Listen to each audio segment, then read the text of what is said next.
Hey, it's my first time going live, even though this is private. You won't know that. Just gonna see how this goes. I haven't been here in a while, but I've been called to come back. So let's just see. The moment my dog starts crying. It's okay, baby. Just a couple minutes. Shuffle these up real quick. Oh, I forgot to put a cloth out. I'm a little out of practice. I hope you have all had a beautiful holiday season and are feeling well going into this new calendar year.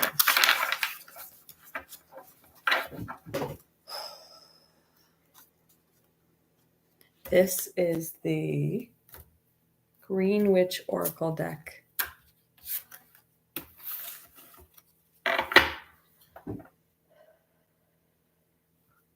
I'm feeling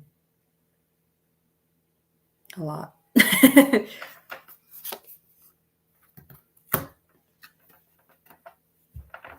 I'll come back during the day because this is not the correct lighting for this. It's not, but it says grow your wishes.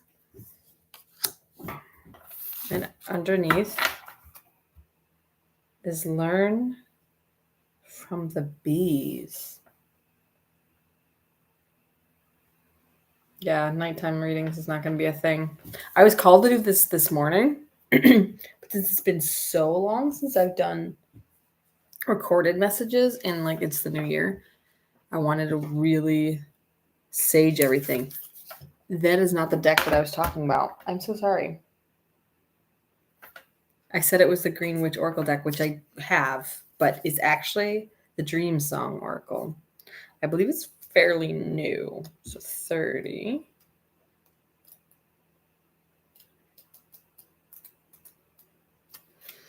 Grow your wishes. This is the moment to shamelessly nurture your wishes. Don't alter them for the comfort of others. Don't prune them to fit a life you feel you're supposed to live. Your wishes don't have to make sense to anyone but you. Let yourself feel enthusiasm. Let that enthusiasm infuse the desires growing within you. The word enthusiasm literally means to be filled with the Spirit of God. To let yourself be filled with the joy of your own potential is to walk hand in hand with the divine. Wish the love in your heart. Oh, it seemed like there was a beginning of another sentence, but it's actually its own sentence. Wish with love in your heart. So maybe that means something for you, that there's something to that for you. Allow yourself to pour joy into the visualization or creation of any wish. Court the divine. Interesting. It's funny because I just finished making a nice little meal for myself. It was an easy, one of those sort of easy meals that was pretty satisfying. And I was thinking, oh, what a nice little date to myself. I cooked myself dinner, which we always do something or eat something, but it felt a little special. Anyways, where I was going with that is that we have the divine within us, right? We are a part of this cosmic stuff. So courting the divine, court yourself a little bit, the satisfying yourself. And it's not this sort of self-absorbed thing as much as it is a beautiful satisfying of self in a way that you hope others can live and feel satisfied with themselves. All right. I know it's blurry. Forgive me. And we're in the kitchen instead of somewhere else. It's just how things are going to be for a little while. Just learn from the bees. Bees are tiny alchemists. They take the raw materials of flower and pollen and turn them into honey. Now is the time to recognize you are an alchemist as well. The power of transformation is at your fingertips. Your raw materials are life experiences, and right now, nothing is more important than turning the lead of suffering into the lead. Is it lead? Of suffering into the gold of creative expression. Unexpressed pain turns into suffering, but pain that is grieved, mourned, and given its creative voice becomes art. Medicine is found inside the wound, but not unless it becomes expressed. This is your job as an alchemist. Take the raw materials of your expression and turn them into song, dance, and sculpture. Weave a story with the threads of your hope and despair. You deserve the sweet honeycomb. It becomes like a survival turned into thrival.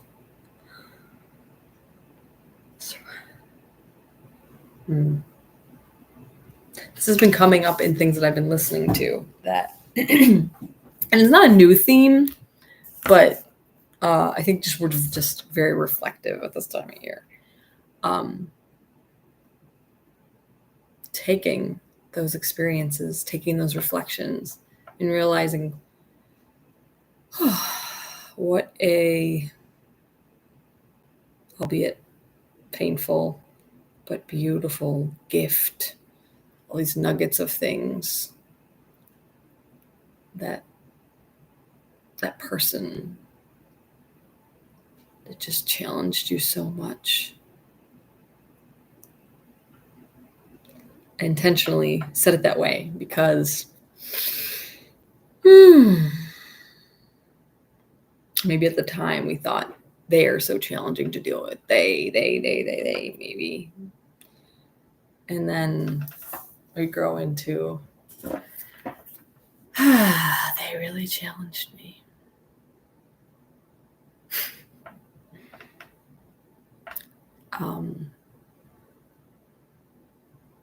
A gift.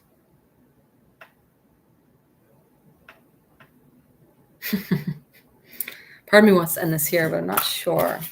Let us see. I do want to do the Greenwich Oracle because I haven't done that. I haven't used that one on screen. Let me locate it.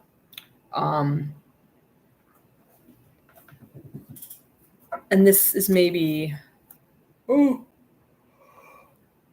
shift. Ooh. Instead of just thought-provoking, this might be guidance. I think I will keep this one short because I think I like that reflective energy of just, as a bit of words, having our reflective thoughts be very much a recognizing of the gifts. How much did that individual teach me?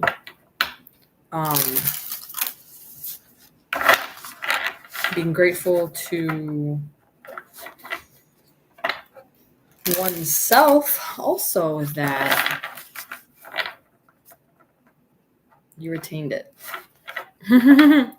through whatever the goings on. You retained whatever those nuggets were. Just so interesting. My most challenging, we'll just say romantic dynamic.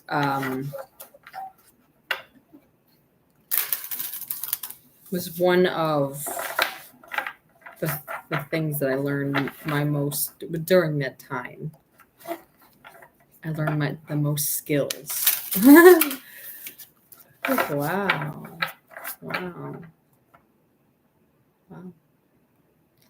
Sorry.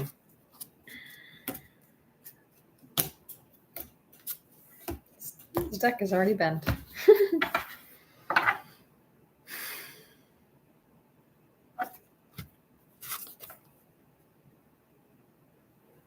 This is not what I was expecting, because I actually thought this was supposed to be guidance.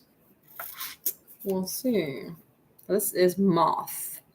Mystery, concealment, and illusion.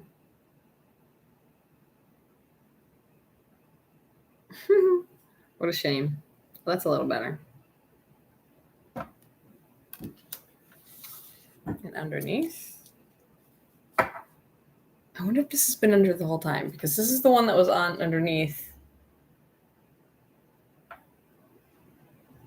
when I bought the deck, which is Broom, energy clearing, refreshing. I haven't read these ones, so let's. Yes, I already got pulled it out. Okay, so all right.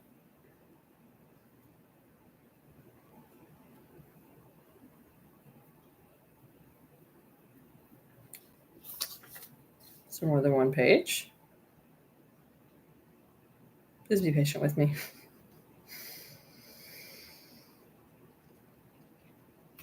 $45.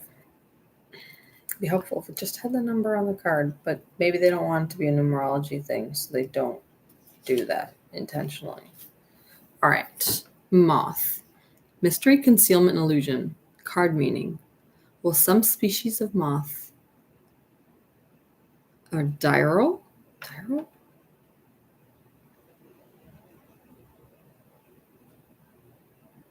I actually have no idea what that means. We tend to associate moths with night. Well, anyways, moths are beautiful night pollinators, doing important work under the cover of darkness. Moths are often compelled to seek out light, even though it may endanger them. Moths, like butterflies, often have markings that disguise them, tricking predators into assuming they are something other than what they truly are. This illusion serves as protection. The moth card tells you that perhaps something around you isn't what it seems. Look for the truth and follow the light, but don't let yourself be blinded. There may be something in your life that needs illumination in order for you to take control. Reflection. What in your life needs illumination to enable you to see past a surface level illusion? It's good of a variety of meanings, but I'm already seeing how this is similar to what I was already talking about. Like past illusions, that something was just challenging. Someone was just challenging. Some dynamic group, job, something was just, we could even say like unduly challenging or whatever. Unnecessarily challenging. Like, why was that even a thing? But what do you know now as a person, as an individual, since that dynamic experience, whatever, reflect on that maybe, and that the illusion would be that challenged me. I was one way before this, and now I have more capacity since it. Don't get me wrong. I know that some events and circumstances also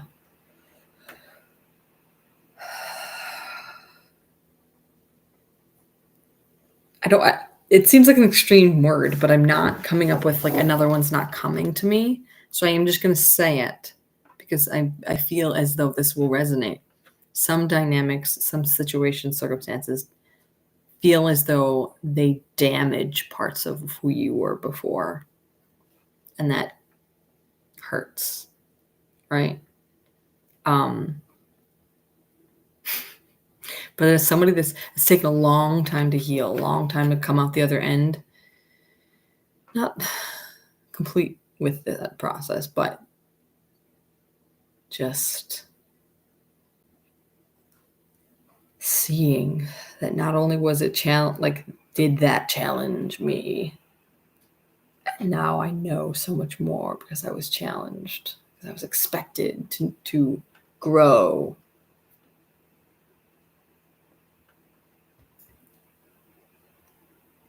There's that search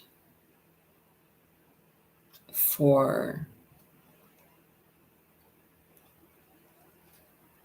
what made me special before also. That might have been both tamped down by external forces and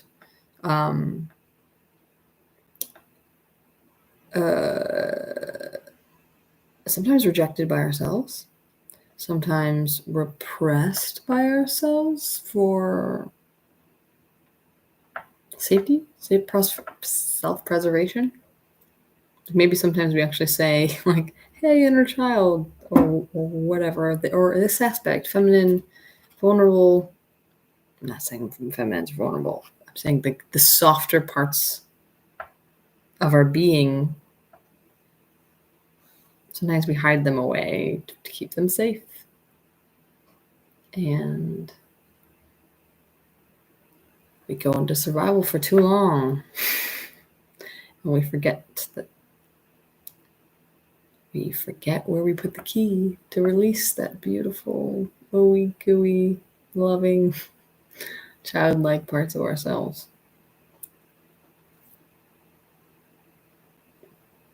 The parts of ourselves that ask people how their day was. Because maybe we weren't allowed to ask someone how their day was, because it brought up shame in them, and they didn't want you to ask them how they were doing, because they weren't okay, and they made it your fault. Am I speaking from experience? It's just an example. I'm like all tense because I'm feeling that from my own history. We change. Concealment, mystery, concealment, illusion. Is that what it is? Is that what it is?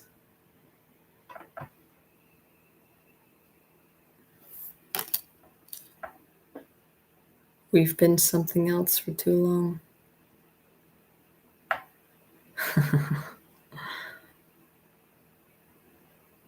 I've been something else for too long.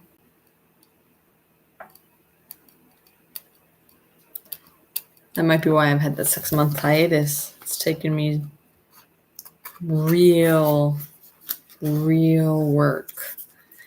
I don't even feel like I've really done. I haven't even done the work, which is the interesting part. One could even say that maybe I'm spiritually bypassing. I don't know. I think I almost needed, maybe this is you too, because if I'm called to say this, 20-minute video now, it's not short anymore, but that space to shift without people watching. I'm not, whatever. Okay, broom, because this one is energy clearing and freshening, not refreshing. 29. Let's see. Okay, broom. Card meaning. The broom card reminds you to clear away any outdated and stale energy in your life that is leaving you feeling stuck. On a practical level, the broom clears away physical crumbs, dirt, and dust, which allows you a tidy space so energy flows more smoothly. Without any debris in your way, Your mind and magic will function more efficiently. With intention, use the broom to stir up stale energy. Sweep away any negative or unsupportive energy and create a space that is ready for your individual needs. You can do this physically with an actual broom and a quick cleansing of your magical space, or mentally by envisioning what doesn't serve you being swept away. Reflection. What areas of your life need to be straightened up, dusted off, and refreshed?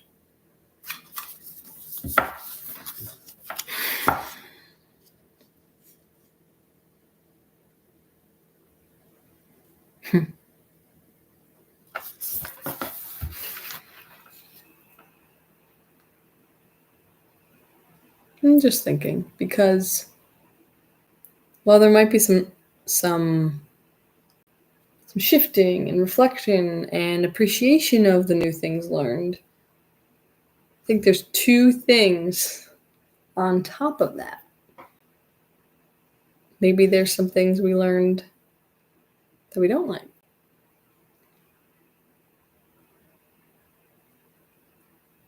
And though we gain that knowledge through experience, we can reject it. What? Like rejecting knowledge? It's not quite what I mean. Like maybe there were coping mechanisms that you learned to survive something situationally, whatever, environmentally, maybe, coping with the situation, person, place, thing, like going along to get along.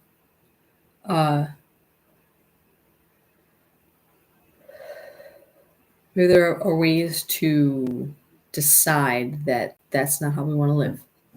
So that's one aspect. Another aspect is that when we're retrieving parts of ourselves in the past,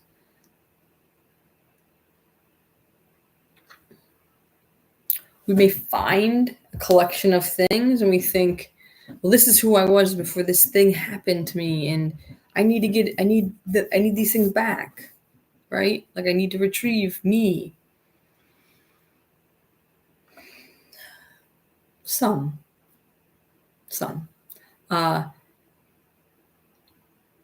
We went through things to grow.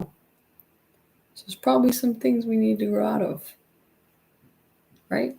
So give it some consideration. Maybe new things we don't need to take forward, old things that we don't need to retrieve. We can let them stay back there. It's not a rejection of who you were even. It doesn't have to have any negative connotation. Words just, sometimes it's just a younger version. And we love them. We love who we are now. We're trying to grow into more things we can love more.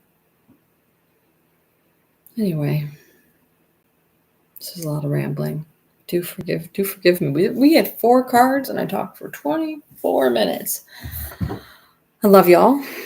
I didn't even do any kind of intro whatsoever, but I hope this finds you well. I should be back, hopefully during the day, because this is very blurry. Take care. Till next time.